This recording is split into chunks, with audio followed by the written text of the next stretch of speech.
예수님의 사역은 떠돌이 사역이었습니다.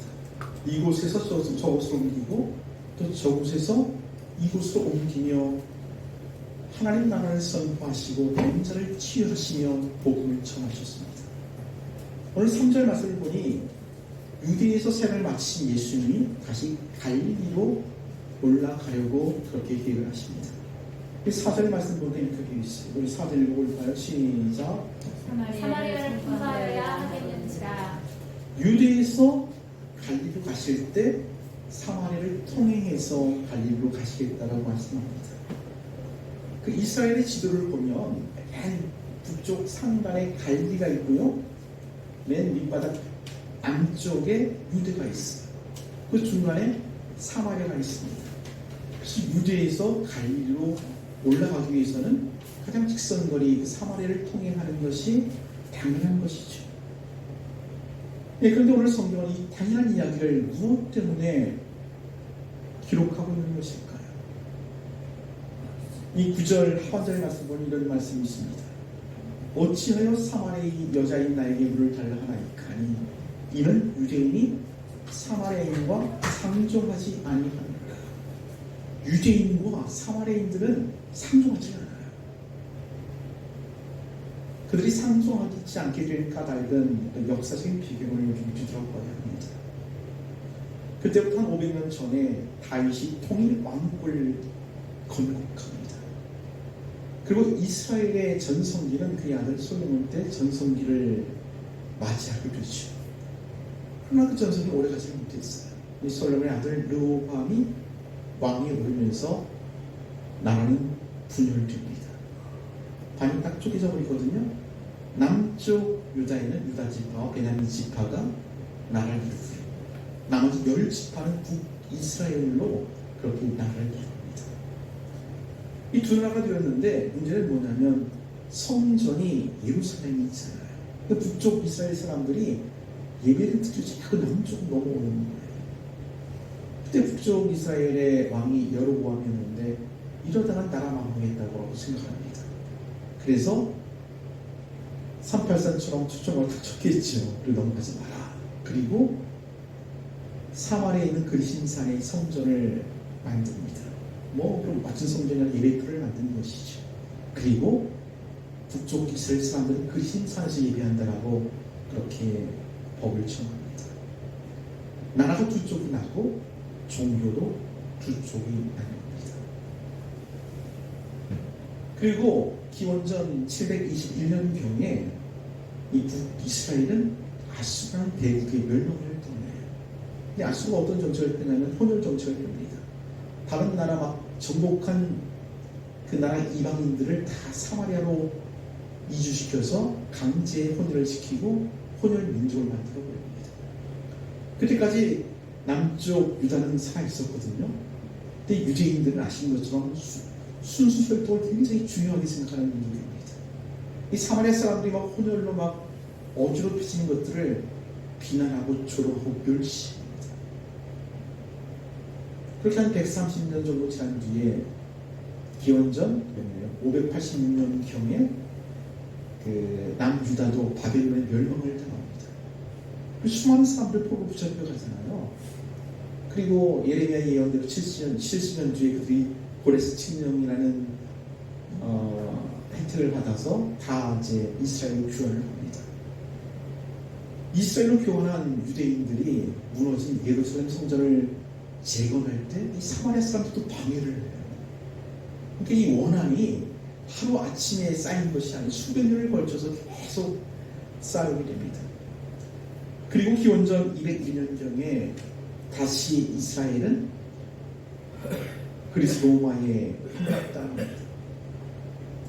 그때 자치권을 많이 이렇게 허락해 줬는데 유대인들은 독립하기 못했어요. 그때 마카비라는 가문이 있었는데 그 가문을 중심으로 독립운동을 일으켜서 한 3년간 독립을 쟁취합니다. 그때 이 마카비 가문이 또 그리심산에 있는 성전을 막 헐어버립니다.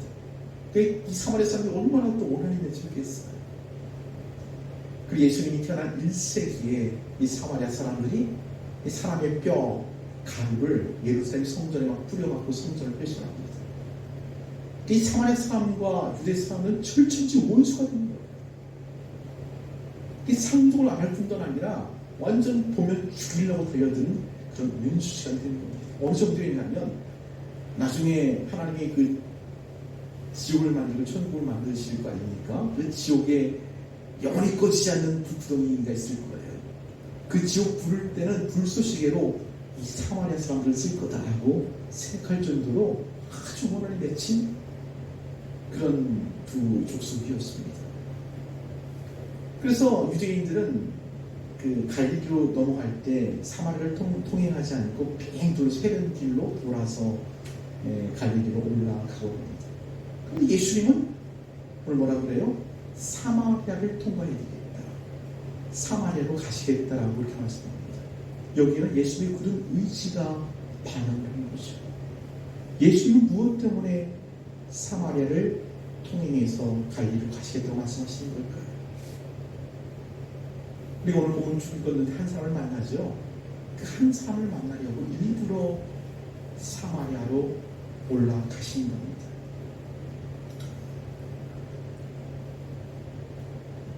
예수님과 그의 일행은 사마리아에 들어서 그 사마리아에 있는 수가라는 동네에 이제 이르게 됩니다. 예수님의 제자들은 음식을 구하려고 마을로 들어갔고요. 그 수가에는 야곱의 음식을 우물투가 있었어요. 때는 아주 뜨거운 낮 12시 저녁이었습니다. 예수님은 그 우물가에 앉아서 잠시 쉬고 계셨어요. 근데 한 여자가 우물 그릇을 들고 물을 기르러 우물 곁으로 나가고 있습니다. 그 모습을 보신 예수님께서 이렇게 말을 붙이시죠. 우리 7절 말씀 읽어보십시다. 7절 시작. 사마리아 여자 한 사람이 물을 기르러 왔음에 예수께서 물을 좀 달라 하시니 예수께서 이렇게 말을 붙이세요. 여자여, 물을 좀 떠서 내게 좀 주시오. 그랬더니 여자가 정색을 하면서 이렇게 얘기합니다. 당신은 유대인 남자인데 사마리아 여자인 나에게 어떻게 말을 걸고 물을 달라 하십니까? 이렇게 정색을 하며 반문합니다. 그때 예수께서 이렇게 답변을 하시거든요. 10절 말씀 드리겠습니다. 10절 시작. 예수께서 대답하여 이르시되 내가 만일 하나님의 선물과 또 내게 물 좀 달라 하는 이가 누구인 줄 알았더라면 내가 그에게 구하였을 것이요 그가 생수를 내게 주었습니다. 예수님께서 이렇게 말씀을 하세요. 내게 지금 물 달라 하는 이가 누군 줄 알았다면 도리어 너가 나에게 물을 달라고 했을 것이다. 이렇게 얘기해요.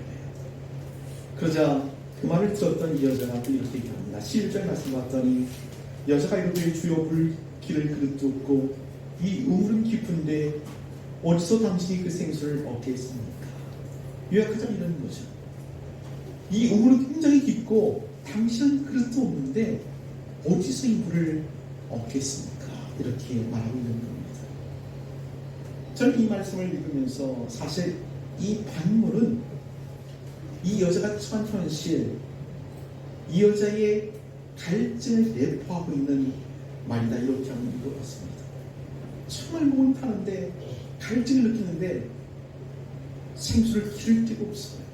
우물은 깊고 기를 그릇도 없다라고 여자는 고백하고 있는 것이죠.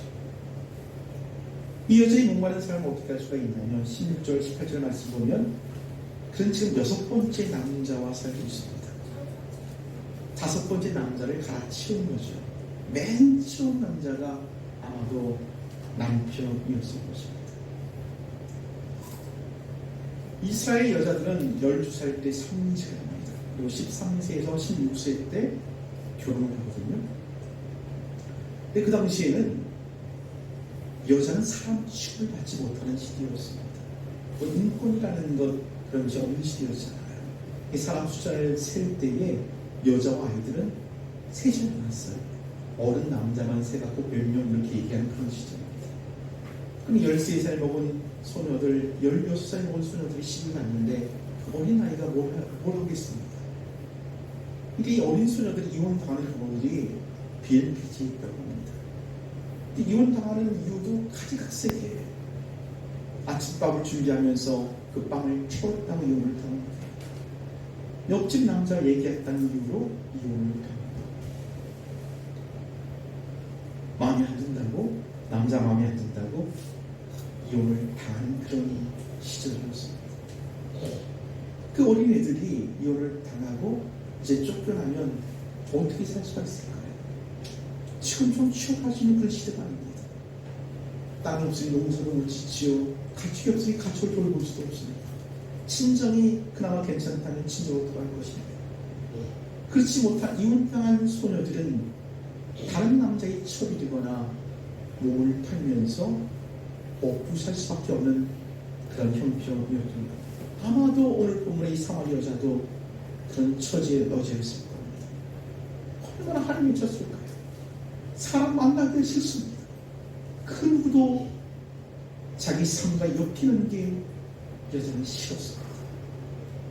그래서 아무도 없는, 아무도 물 들어오지 않는 그 뜨거운 정오에 물을 기르러 우물가로 나갔던 것이죠. 여러분, 이렇게 한번 생각해 보십시다. 우리가 등산을 하러 높은 산을 올라갔습니다. 산을 오르는데 준비한 물이 다 마셔버렸어요. 물은 떨어졌어요. 고된 산행으로 땀은 벙벙 뛰었고 몸은 지치고 타는 듯한 갈증은 온몸에 차오릅니다. 어디가 약수터가 있겠지라고 두번거리며 약수터를 찾지만 약수터는 보이지 않습니다. 내가 얼마큼 올라왔는지, 얼마를 더 올라가야 하는지 감도 되지 않습니다. 이런 산행을 하고 있다고 하면 상상해 보십시오. 그 산행이 꼭 우리 인생길과 같지 않습니까? 우리 인생길에도 타는 목마름이 우리 삶을 죽입니다. 우리 영혼을 갉아먹고 있습니다.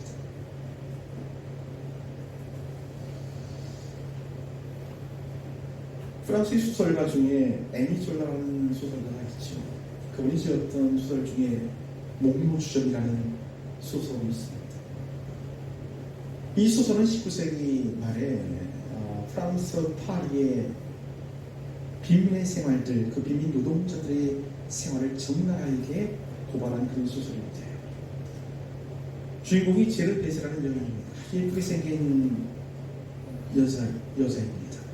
그런데 어렸을 때 아버지한테 하도 맞아갖고 다리 불구자가 되었습니다. 근데 절음발이를 하는 그런 여자입니다. 이 제르 베세는 14살 때 랑티라는 남자를 만납니다. 그리고 그 동거를 하게 되거든요. 그 둘 사이에 둘 아들을 낳습니다. 그리고 그들은 파리로 이사를 옵니다. 파리에 살 수 있는 이자는 뭐 없지요. 가난한 두 부부는 이제 일자리를 구하는데 세탁고 일을 구합니다. 세탁부로 일을 하는 거죠. 근데 그의 남편 앙증은 아주 바람둥이입니다. 일은 않고 아주 그냥 그렇게 사는 사람이었어요. 그래서 이 제르베스가 세탁일을 하면서 그 남편을 먹이 살리고 아이들을 돌봅니다. 그런데 랑티가 어느 날 도망을 갔어요. 두 아들을 버리고 아내를 버리고 도망갔는데 그 바람난 여자, 같이 일하는 세탁부 일을 하는 여자의 동생과 바람이 나 도망가 버린 거예요. 그러면 막 쌀이 나고 막 난리가 납니다. 그렇게 가정은 처참하게 부서집니다. 그래도 먹고 살아야 하니 세탁일을 하면서 열심히 일합니다. 그러다 쿠포라는 남자의 초원을 받아요. 쿠포는 그 지붕을 만드는, 그 수리하는 그런 지붕공이었는데 정말 순수하게 여자를 사랑합니다. 그래서 초원을 받아들이고 이제 결혼을 해요.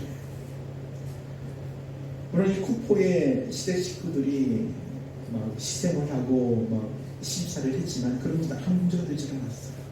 둘은 정말 뜨겁게 사랑했고 순수하게 사랑했습니다. 열심히 일을 합니다. 그 짧은 기간 행복의 기간들을 그들은 보냅니다. 그러나 행복은 잠깐이었고 다시 불행이 시작됩니다. 그 남편 쿠포가 지붕에서 일을 하다가 떨어져서 큰 사고를 당합니다. 다리가 다 부서져 버립니다. 일을 할 수 없는 처지입니다. 지금까지 모아놨던 모든 재산도 그 치료비로 다 탕진을 해버립니다. 그때 정말 열심히 일해가지고 세탁소도 하나 마련했거든요. 그 세탁소도 이제 점점 어려기 시작합니다. 큰 사고를 당하자 이 쿠폰은 사람이 거치기 시작합니다. 아주 난폭해지기 시작해요. 이 쿠페 아버지도 술 주정뱅이였거든요. 늘 얻어맞고 살았던 그것이 자기 삶의 현실에서 반복되는 겁니다.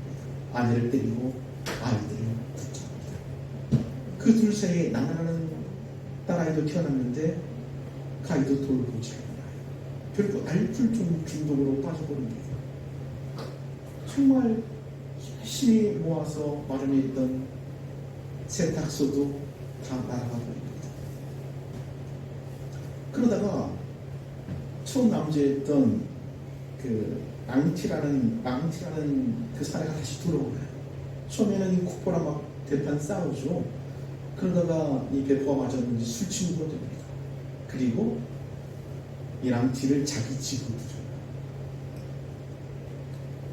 그래서 이 제르데즈는 첫 남자와 지금 사는 남자랑 둘이 같이 살아요. 그렇게 그 모습이 얼마나 큽니까? 그 모습을 보았던 이 나나랑 딸아이는 일탈하게 되고 결국 가출해서 집으로 돌아오지 않습니다. 이 제르데즈는 자기 열심히 일해가지고 두 남자를 먹이고 나머지 식구들을 돌보는 겁니다. 그는 서서히 지쳐갔고 그는 결국 삶을 포기하게 되죠.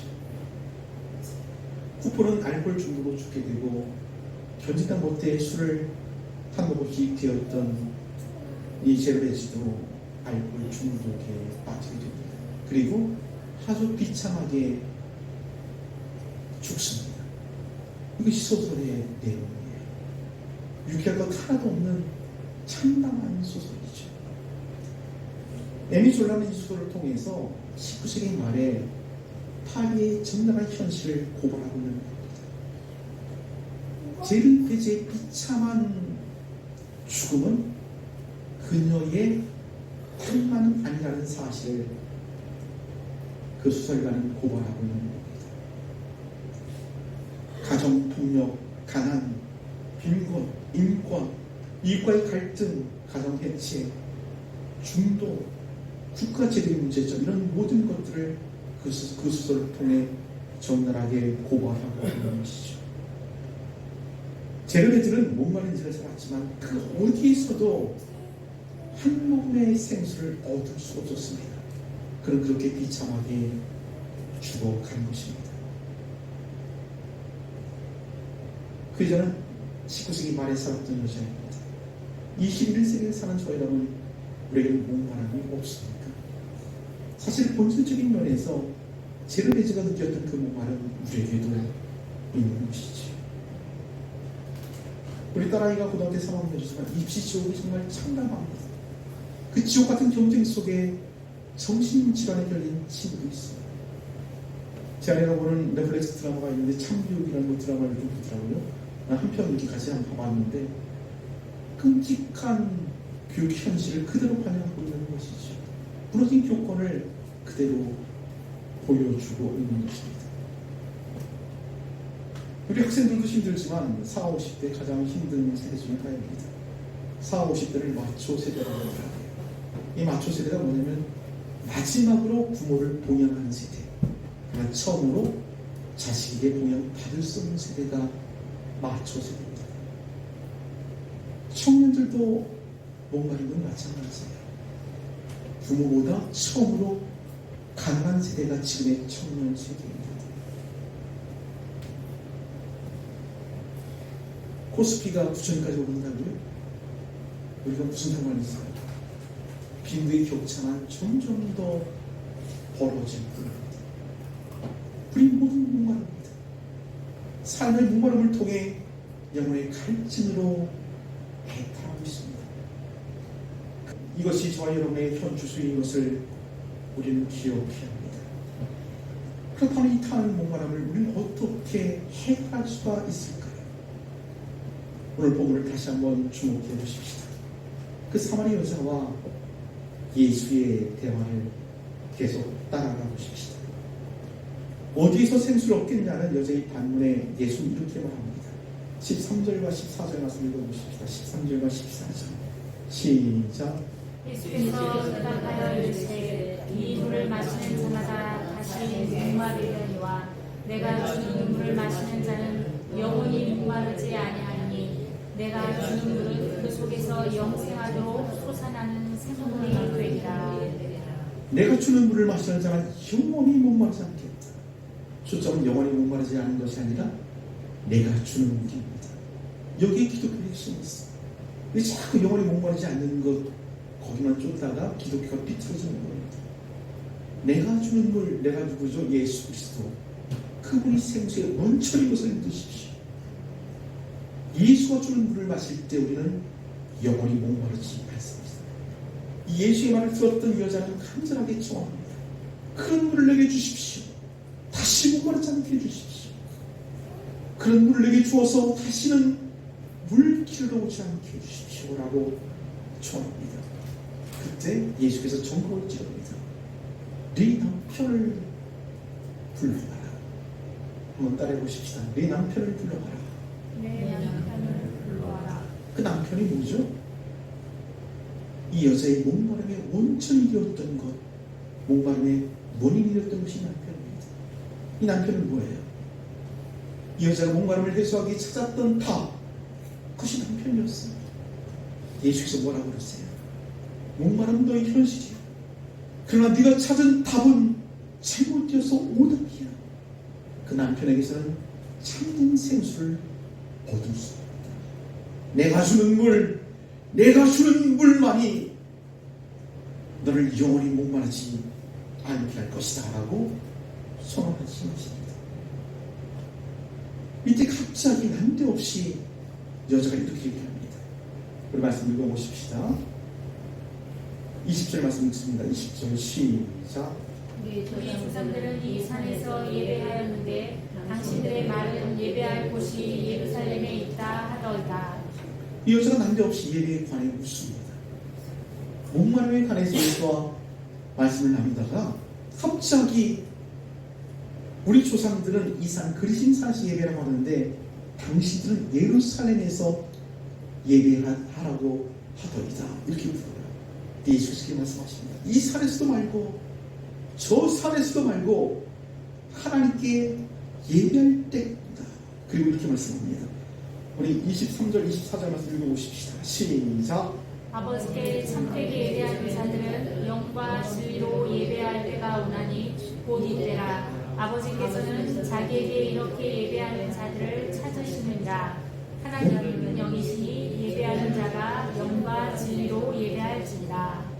목마름에 관해서 얘기하다가 갑자기 예배를 믿고 예수님은 참된 예배를 말씀하십니다. 왜 그럴까요? 목마름의 해갈의 원천이 예배에 있다는 뜻입니다. 예배는 생수의 터인 줄 드십시오. 그 예수라는 생수를 끼워먹을 수 있는 곳, 그것이 예배라고 오늘 성서는 말하고 있는 것입니다. 이 사실을 믿습니까? 참된 예배를 드리는 자, 그 자가 영적 갈증을 해소할 수 있게 될 줄을 믿으시기 바랍니다. 어제 제 아내와 서울 좀 다녀왔는데요. 서울 올라가면서 여러 가지 얘기를 합니다. 시골이 대한 얘기도 하고요. 가정에 대한 얘기도 하고 교회에 대한 얘기도 합니다. 또 예비에 대한 얘기도 있어요. 그게 아내가 이런 얘기를 해요. 요즘 저는 예배 드릴 때마다 이게 예배하는 건지 뭔지 모르겠다. 이렇게 얘기하는데 이제 깜짝 놀랐어요. 제 아내가 예배를 잘하는 여자였거든요. 주일마다 듣는 그 말씀으로 한 주를 살았던 아주 신사였습니다. 근데 요즘 예배하는 게 뭔지 모르겠다. 이게 뭔지 모르겠다라고 그렇게 고백하더라고요. 가만히 생각해봤더니 이해가 됩니다. 지금 감사를 앞두고 일하고 있는 복지센터도 굉장히 바쁜데 또 시어머니 아프시지, 그러니까 또 가정 돌봐야지, 입시생 부모로서 또 그런 거 쫓아다녀야지, 주일날에도 얼마나 바쁜지 차량 운행해야지, 밥 준비해야지, 뭐 요즘 또 촬영까지 촬영해야지 막 왔다 갔다 하는 건 정신이 나는 겁니다. 이해가 되죠? 제 안에만 그렇습니까? 어쩌면 여기 계신 모든 분들 이 말에 동참할지 모르겠어요. 예배하는 건지 뭔지 모르겠어요. 그렇게 한 시간 앉아있다 돌아가는 것은 아닌지 생각해 봐야 합니다. 사랑하는 여러분, 기억하십시오. 예배가 회복되지 않으면 신앙은 회복할 수 없습니다. 신앙이 회복되지 않으면 목마름은 해결할 길이 없는 것입니다.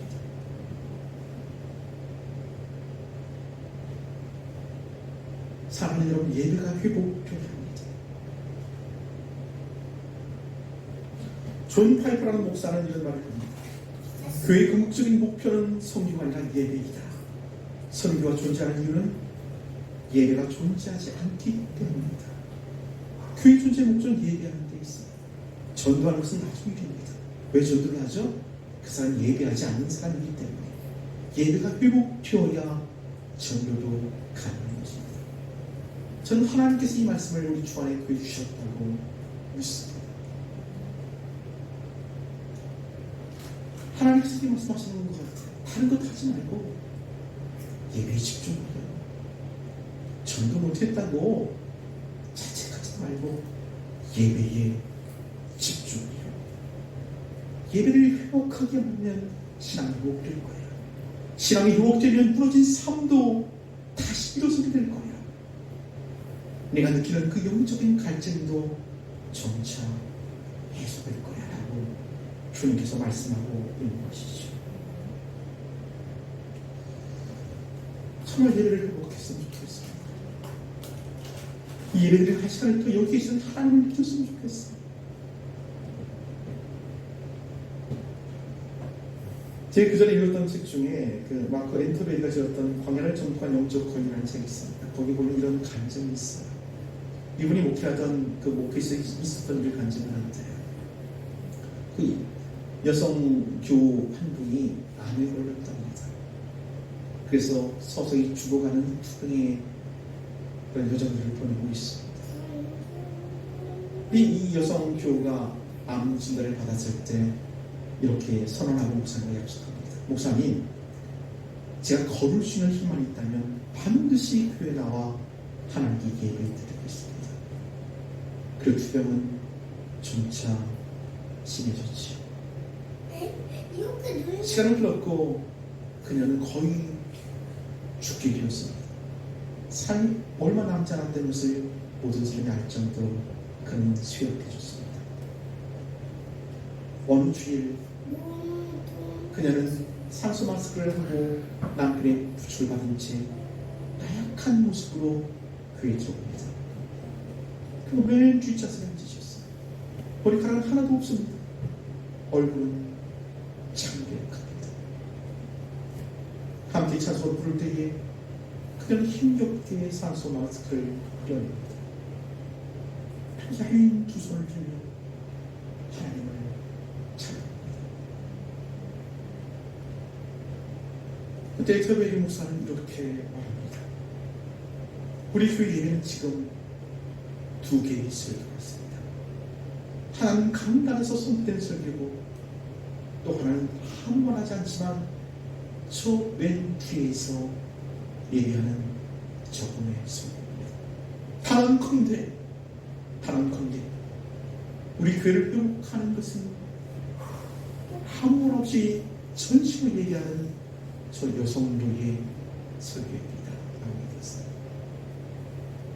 그런 예배로 나갔으면 좋겠어요. 정말 이들의 예배가 마지막 예배인 것처럼 전심을 다해 한곡 주님을 찬송할지라도 진심을 다해 찬양했으면 좋겠어요. 한곡을 기도할지라도 진심 어린 나의 말로 하나님께 기도했으면 좋겠어요. 여기 써놓은 것처럼 여기 계시는 하나님, 그 하나님을 믿고 그 하나님을 느끼고 그 하나님 속으로 들어가는 예배를 드렸으면 좋겠습니다. 예배를 회복하면 우리 삶이 회복됩니다. 예배를 회복하면 우리 신앙이 회복됩니다. 우리 신앙이 회복되면 우리 영적인 갈증도 해결됩니다. 기도하십시다.